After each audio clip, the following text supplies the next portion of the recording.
Hey guys, what's up? This is Alex2K. Welcome back with another exciting but simple tutorial. Today we're talking about blurred reflections. Usually when you have an object in Maya, and as always, I will set this up with simple primitives because simple primitives explain purposes a lot better. Let's just go ahead and make a polyplane like so. And also a little simple object like a little sphere. And I'm also going to make another polyplane here.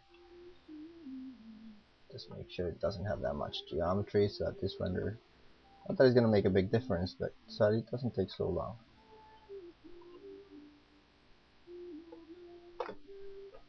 Alrighty, there we go. And let's also go ahead and add a light. I'm going to make this directional light here. I'm just going to put it here off the side. I know it's not really anything that's going to make sense, but I just want this elements to be lit when I go ahead and make a render. So I'm also going to make a camera and look through my camera. And voila. So nothing fancy, nothing complicated. This will allow us to get some reflections on there. So if we make a render by default, this is all Lambert's, then this will look something like that. Really nasty. There is no ray trace shadows or anything, so I'm just going to go ahead and give this guy some ray trace shadows just so that it looks a little better. I'm going to change any settings there. Just a nice sharp shadow. Alright, now I'm just a little bit of setup here. For us to see a reflection, then we would need to have something that lights that object. So I'm just going to make it white, and I'm going to make another Lambert for the sphere, which I'm going to make red, like so, and then another material, and this one's going to be a reflective material. It's the only reflective material on the scene, which is going to be assigned onto the floor. And so that it's explanatory, I'm going to make it blue, or let's make it green. Yeah, nice and loud. So if we go ahead and make a default render with reflections, you'll see that under reflective material we are getting the reflections of that object, and we're also getting the reflections of our sphere. What are blurred reflections? Blurred reflections are exactly what that means, blurred reflections. So it's pretty self-explanatory. Every object in reality has reflections.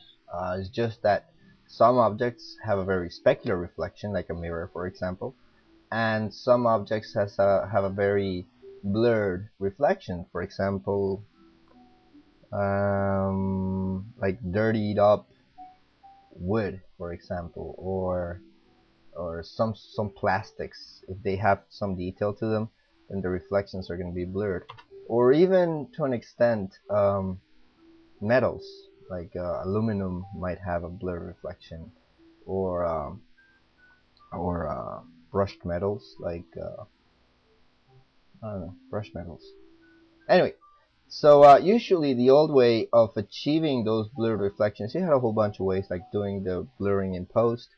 But a lot of times what people would do is they would assign some bump. Let's say I'm going to give this solid fractal here. So if I assigned, this is the old way, if I assigned a solid fractal to the bump of my plane, this is going to be really bumpy, so you got to bear with me while I tweak it up a little bit. So I'm just going to decrease this to 0.2. There we go. So I know it's a nasty way of explaining it, but you can see that before, I'm actually going to take off the bump for a second, make a render, keep that image.